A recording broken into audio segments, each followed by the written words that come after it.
Hello, and welcome to the podcast where we talk about creating experimental art in trauma informed and sustainable ways that support artists, our communities, and our organization as a whole. I'm Adam Mendez, and I'll be your host for this episode of Any Other Anythings.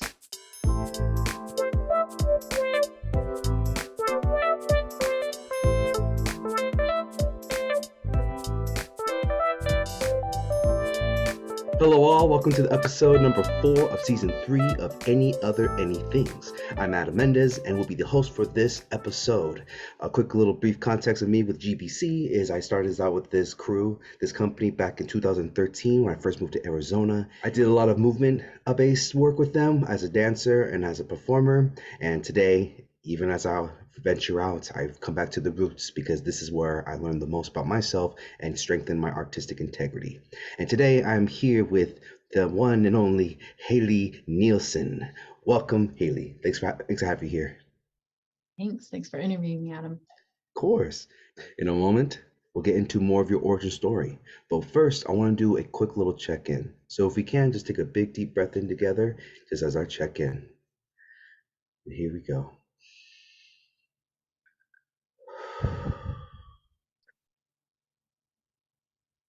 Thank you. So one of the things we're doing slightly different in the season is dividing out each episode into 3 segments. One to focus on GBC Creative's personal stories, one section to talk about behind the scenes of our most recent projects, and the last section is where we lean into the Any Other Thing title, our choosing what we want to spark a conversation about today. And for a little transparency, we talked about the structure and the content of today prior to the recording, so while a lot of the content will be spontaneous, the form we're working within has already been agreed upon by the both of us. All right, so up first, we have holding space for GBC Creative's origin stories on this platform. And origin stories can take many shapes, but we can think of them as clues throughout our lives that suggested we end up where we are today, either physically, professionally, personally, and etc. Another way to think of these stories are the parts of our journeys that don't necessarily make it into our bios or websites, but are definite threads that have been part of our lives. So today, I'll be holding space for Haley to share their origin story.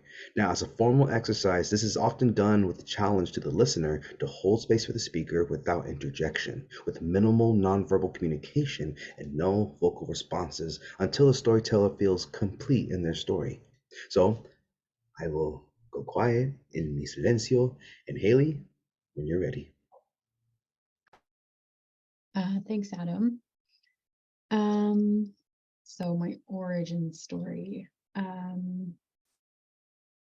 So when I think of myself as an artist, designer, creative, I tend to think about my childhood and how I grew up, as I think a lot of us do. But I tend to think about growing up in Turkey, and that was where I moved when I was 6 with my family and lived for 10 years.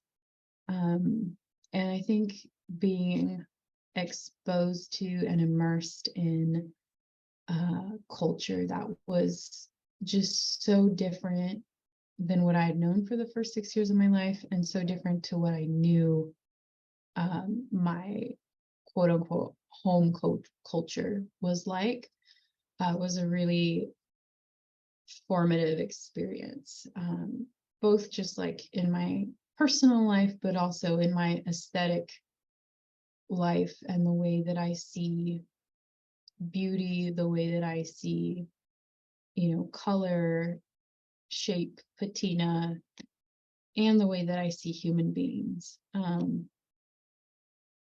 Like for example, in Turkey, there's layers of culture, ancient culture on top of each other. So there's like Greek culture, and on top of that, Roman culture, and on top of that, Byzantine culture, and on top of that, Ottoman culture, and then modern day Turkish culture.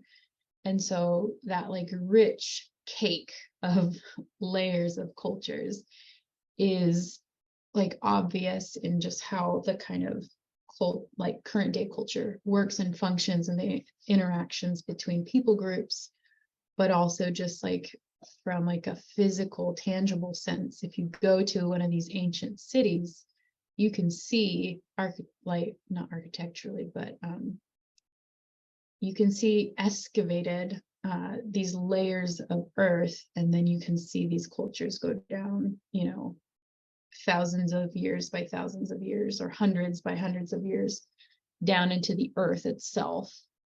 On top of that, it's like a beautiful Mediterranean climate, and just incomparable, like something that sometimes to me feels like I dreamed it and it wasn't really real. But it's very real because I still speak Turkish and have all those memories. So anyway, I feel like that was kind of the bedrock of my design sensibility, and I think infuses it with a lot of, like, I always seek out layers of kind of patina, layers of distressing in my work, stuff that harkens back to nature and natural processes of decomposition or color. So yeah, that's kind of where my sensibilities originated, I would say. Yeah, yeah, I think Yeah, that's all I want that about that. that was, I think the word you said earlier that really described what you just told me was rich cake. That was a lot of very, very good details and origins. And honestly, you and I have never had this much of a conversation before because the project we worked on in the past was, excuse me if I mispronounce, please correct me, Critigere? Critigeri. Something like, yeah, I don't think I even pronounce it right because it's supposed to be in French, but it's cri de guerre, or yeah, something Yeah, like that. yeah. So actually would love to mention on that. I was a performer for that opportunity, I remember. And Molly was the choreographer, the movement leader on that. And you, what was your role in that? I was the director and costume designer and wore Yeah. all the other hats that no one else was wearing. So yeah. Definitely, definitely. And I remember we shot in Yuma one day. Like we made the drive down and we were in the actual nature of Yuma, which was actually a freaking experience of itself. And I loved it. I loved every second of it. There was never a dull moment from movement into the what was like the little mud, old abandoned huts with like a prisoner sort of looks, then out on the fields Yeah. with the twigs. It was just insane how we did everything with the smoke. And there's like a few other people which I think I still talk to. Can't remember one of my friends' names, but he does remember, and him and I had a good friendship from that.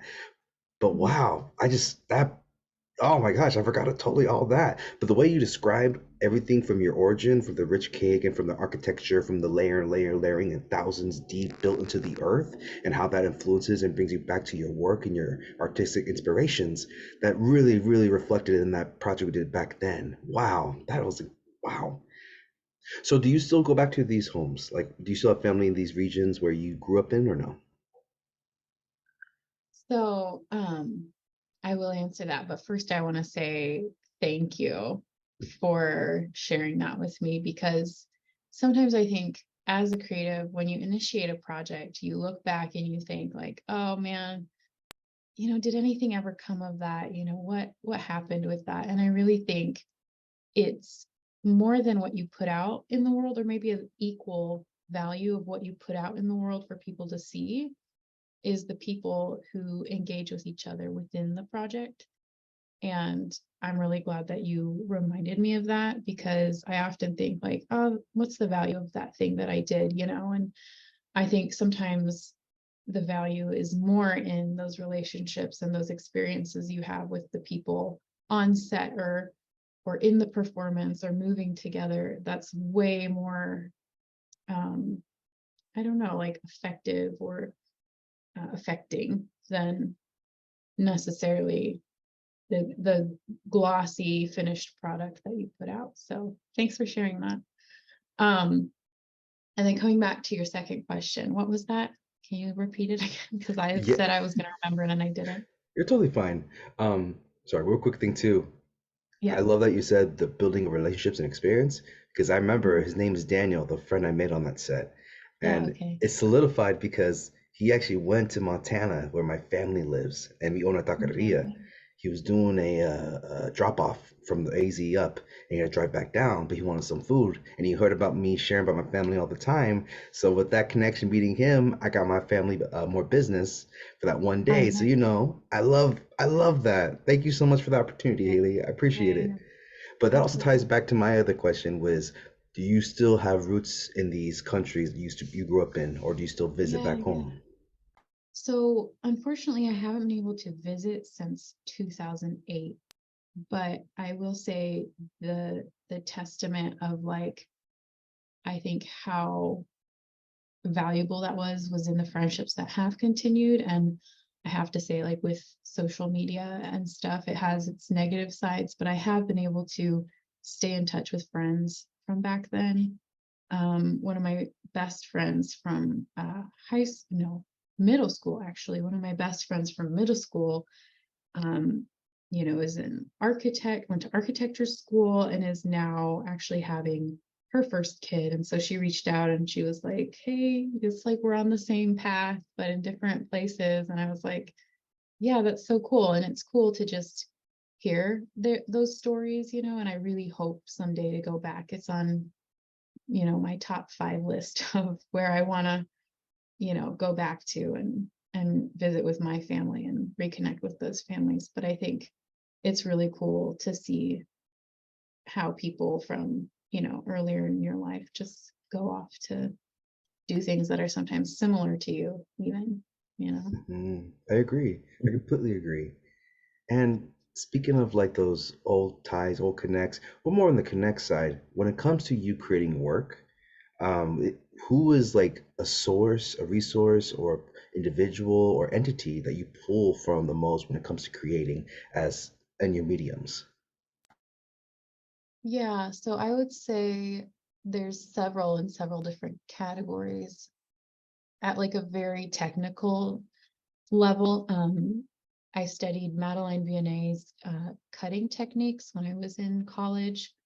So in terms of like the draping and finding forms that maybe look different in 2 dimensions than they do draped on a body, and the interaction with fabric and cutting, pattern making, in other words, is from her work, from Madeline Vianney's work. And I think she was a designer in the 1920s who didn't call herself a designer, but called herself a dressmaker, and really revolutionized some of these like bias draped looks of the 1930s through her work. And so I really admired all of her stuff and I studied it.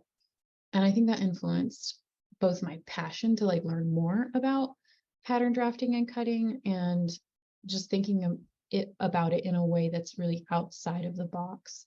And then I would say, in terms of natural dyes, I studied kind of the goddess of natural dyes, the first woman who kind of did it and really made it popular in my decade, I would say, or generation, was India Flint. So India Flint is a woman from Australia who um, kind of reawoke this whole like natural dyes thing that was in kind of popular in the 1970s, and had a moment in the textile and fiber arts area.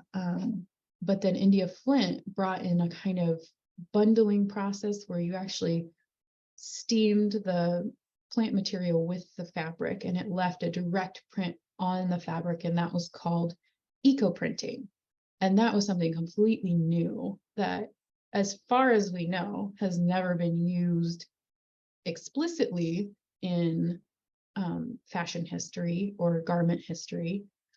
So it's like a really new way of using it that feels very ancient and old, because it has this effect of like time that you put into it, and it has this very like modeled like patina effect with the fabric. And I just fell in love with the kind of raw quality of those dyes and fabrics. And so I definitely use that a lot in my experimentation. And I use that still in my work, is the natural dyes. And if I'm not working with plant dyes, then I still tend to go towards those natural colors and greens and browns, which we're incorporating in this new season, is some of those mossy greens and earthy browns and stuff. So those are two of my influences that just popped up for me. Hmm. Yeah. So there's others, but I Wow. want to keep it a little tight. India Flint. I've never heard Mm-hmm. that, but others. Yeah. Wow, that was to hear it from your perspective versus my perspective in the performance world. It's always interesting to be educated and to learn new Yeah. Yeah. Yeah. things. Yeah. And I think this final question of your origin aspect I want to ask is: have you ever wanted to be a performer, or was there ever a time you wanted to, just be an artist, Yeah. performer wise? Yeah, absolutely. I love performing, I think. I have had a few chances in my life to perform. When I was in Turkey, I did a lot of folk dance there, um, which kind of aligns with my kind of desire to be like authentic, cultural, and like just traditional and earthy, and and I think folk dance is kind of all those things. And so I would perform with my schools, whichever school I was in, and that was just amazing. The sense of like unity you get with the people that you're doing the same steps with is incredible. I think I had a moment in my teens where I was, I had this desire growing up to be a ballerina. And I had this moment in my teens where I was like, I don't have enough training. I'm never going to be a ballerina. And I had like this grief moment where I was grieving that I wasn't going to be a ballerina. And if I wasn't going to be a ballerina, then I wasn't going to perform anymore. And so I kind of didn't choose that in college. I could have done dance at ASU, I think I could have. And I didn't go that way. I minored in dance. I didn't major in it. Was afraid of the audition process a little bit. Um, so yeah, I didn't go that direction, but I did do ballroom dance and I performed in that. And that was super fun. Salsa, got to do that in Arizona. Um, but other than that, no, I was in a musical in high school and I got just a bit part. And one time I was late going on stage and I felt off and I was like, oh, I could never be a performer. I'm so bad at this. But I mean, I was fine in my little role. It was just embarrassing. But yeah, I mean, if I got the opportunity now, I would definitely do that. It's not something that I'm like overtly seeking out. I auditioned for a few like films, never got the roles. So yeah, I just hasn't been a huge drive in my life to be on the performance side of it. But I think if the right thing came along where I felt like it was a fit, I would definitely do that again. And I think I would love to perform dance wise again if I ever got the time to really put the work in, because I do think I would want to do right by my perfectionist idea of like the level that I would want to be at. So it would take some work, but yeah, I'd love to do that again someday. And you know what? At any point in our lives, we can be actors if we want, or as you're doing your work on the side, that just, I don't know. I feel it's more. What's the word I'm looking for? Steady. It's more consistent because as a performer, inconsistencies or no's are so common. It's more common than water. Yeah. Yeah. Um, Yeah. but yo, thank you. Excuse me, don't say yo. You can Haley, say no. but yo, thank you so much for being transparent for that origin story and for sharing so much about you. That was Yeah. really insightful. Honestly, I had no idea. Good questions, Adam. You're well prepared. Thank you. I appreciate your endearment. Okay, so now let's get into the creative process and behind the scenes of the most recent projects you've been working on with GBC. Now, with almost any creative pursuits, the final project, performance, etc., is just sharing a tiny part of the work with the audiences. So much time and energy happen well before audiences are aware of the project. We want to take us some space to share more about our creative process as individuals and within the company. So, Haley, was there any recent projects or things you're doing right now with GBC? Yeah, so right now I'm working on the current project about othering.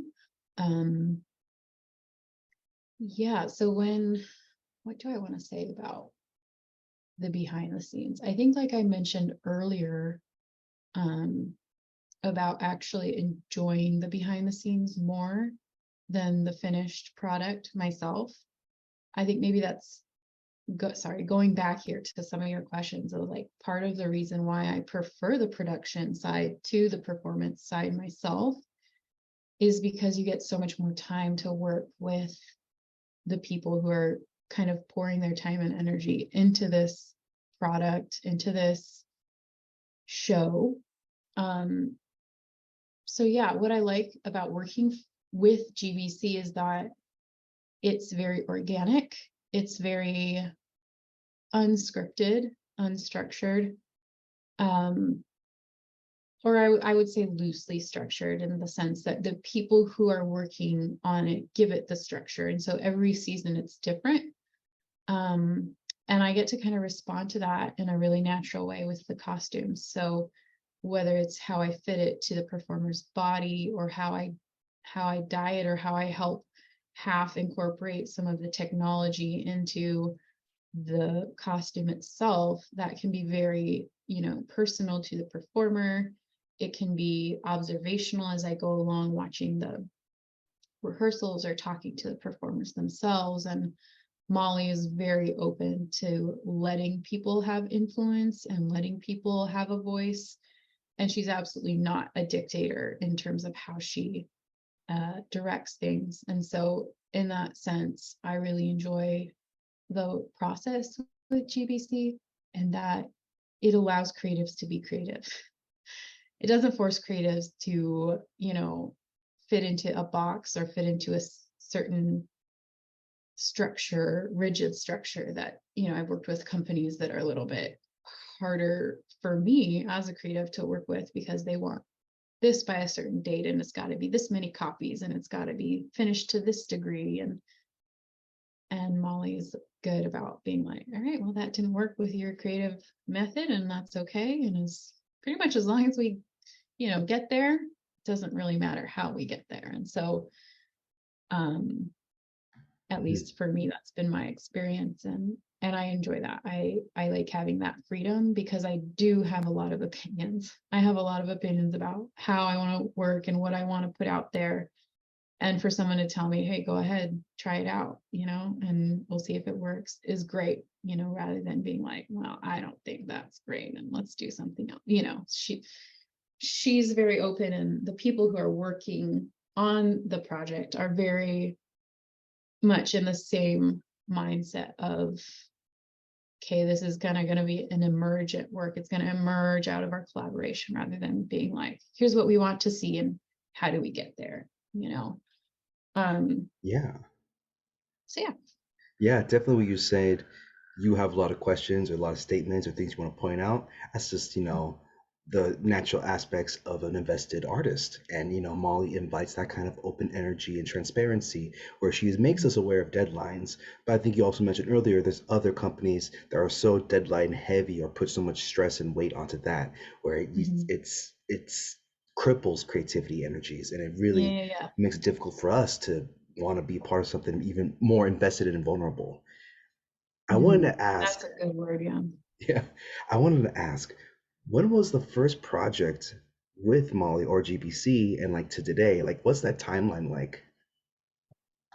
Yeah, so the first project I worked on with Molly, well, if I want to phrase it a certain way, it was probably myself because she was my actually academic counselor before we ever worked together. I found out she was then in the dance program at ASU and I asked her to work on my capstone film. So that was our first creative project together, was my capstone film. And then I kind of was out of the picture for a while and I came back to Arizona in 2016 and then started working with Molly in 2021, 2022. I think she contacted me in 2021 and then the first project was Pause, which was in January 2022. So yeah, that's that timeline. Wow, okay, okay. So I'm trying to think how to phrase this question. From there to now, learning things about yourself as an artist, is there anything that was interesting, unique, anything about the creative process that you learned about yourself? through those projects? Oh, 100%. Yeah. I mean, all we do is learn as human beings, I think. I don't know if we ever have learned enough. But yeah, so what I learned about myself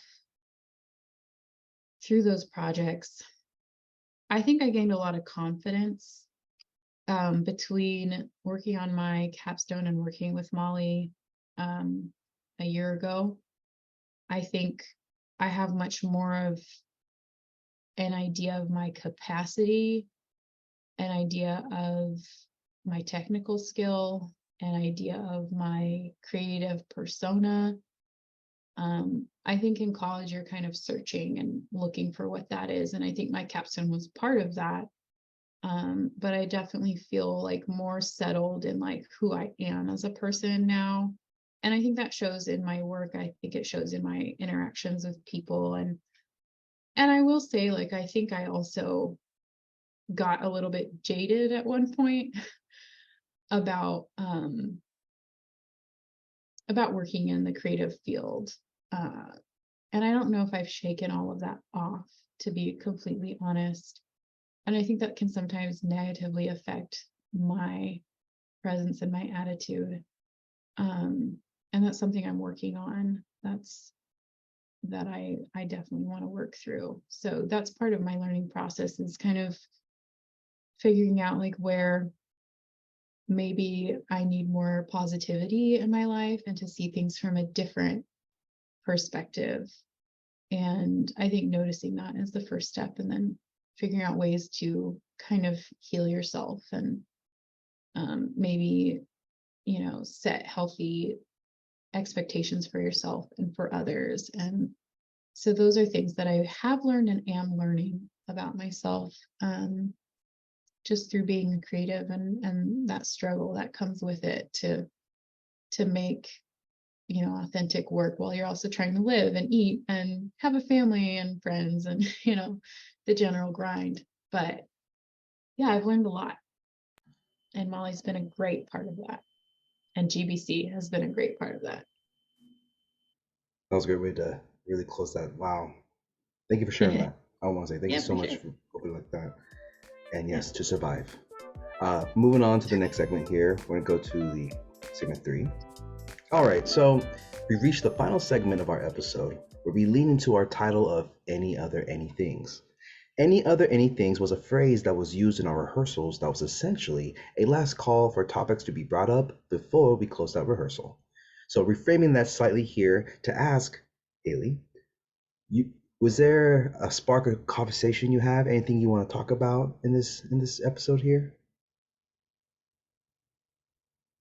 Hmm. I feel like I'm very verbose and like I cover everything that like comes to my mind. So I might need a minute to like think Hmm. about if there's Okay. anything. If I can ask, Yeah. if it would help prompt, Yes, that would help. why? Why do you what you do? Why do work in the arts? What was I mean, your origin story, I guess, is Mm, the justification to that question. But I want to ask if you could simplify it into like one or two sentences, which is very difficult. mhm. Why? Yeah. No, man, that question hits hard. That's a good question. And that's probably the question I struggle with the most. Um, is why should I do this? Why do I do this? Because then I think the opposite question to that is, if there's not, if I can't come up with a good reason to do it, then I ought to stop, or I ought to come up with a good reason to stop. And I don't have a good reason not to do it, but I don't know if I have a good reason to do it either. I think why I do it is because I can't not. I can't not think creatively. It's kind of like a compulsion for me, where, and it's a coping mechanism too, is to think about something creative. And when I find myself stressed out or overwhelmed or in a conversation I'm bored with, I'll just start kind of thinking about my latest creative project or a creative project I would love to do someday. And yeah.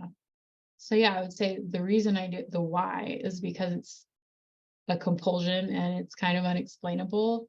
And I think I really believe that that's true of a lot of creatives, even though they might not admit that they just can't not be creative. Um, it's not like you can shut it off necessarily. You know, I think what's hard for me is that I feel like sometimes the world doesn't support it, doesn't support creativity or value creativity or art. Um, Whereas we who do art value it to the highest or one of the highest degrees. So it's definitely a tension there between what I know, how I know the world views what I do, or how I know the world values what I do versus how I feel about my art and how I feel about my creativity and wishing that were different, and it's a tension that I think we have to live with to a certain extent and that we're trying to reform. Um, yeah, maybe I can think of a way to help there be change in that area rather than just complaining about it. But yeah, I would say that short answer, it's a compulsion. Yo, that was a short answer. You're good. Uh, compulsion. Wow, that's the first Yeah. one I've heard from an artist.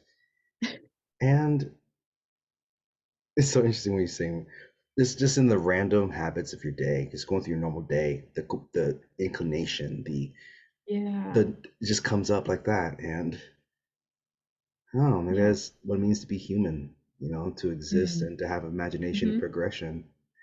But yeah, so this part, I just want to ask one last. Is there anything you want to share with us, like recent projects you're working on, or any things that you look out for within your realm? Hmm. I'd say nothing specific, but I think in my life, I'm looking for more joy right now.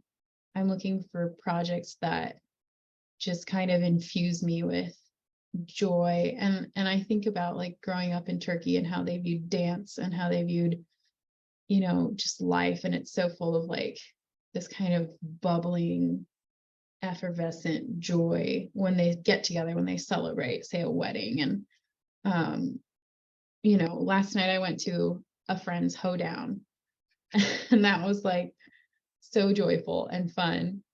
And then in a month, I'm going to an Indian wedding, and I just am like looking forward to that so much. And I just want there to be more joy, more of that joy and celebration in my life and in our culture and in art and everywhere. So I really hope to see that in my own work and in the work that I kind of see coming out of places. And I think it's really healing. I think joy and celebration is really healing. So I would love to see more of that. Totally. And wow, that's so many things coming up for you. That's so freaking great. Yeah, Hoedowns. you're really good at this. Yeah, I'm from Montana. We have a lot of hoedowns. Let me tell you, it gets a little Oh, wild. really? Yeah, It was and then my for the first one. dance, yeah, and then for the first the dancing thing, I'm going to Mexico next month, and I'm gonna Nice. be studying all the dances of my mother. So be a good time. Wow. So we have reached the end of our episode, and we'll wrap this up with a quick little checkout. Haley, how are you doing? What are you thinking about? I'm doing great. I'm really happy I did this. It was really mining some depths that I wasn't expecting to. So that was cool. And yeah, I'm peaceful and I'm happy. So thank you. Love it.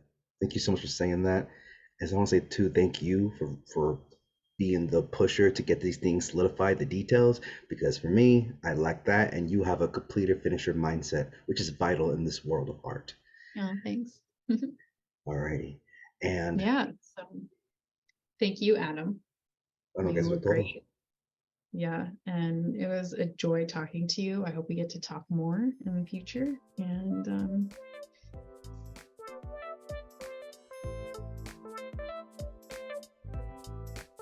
so, hey, listener, thank you so much for taking the time and energy to listen to this episode of Any Other Anythings. Be sure to check out the show notes for links to find out more about this podcast, the speakers, and Gray Box Collective. You can also go to grayboxcollective.com/podcast for a full transcript of the episode. Thanks again for listening and have a great week.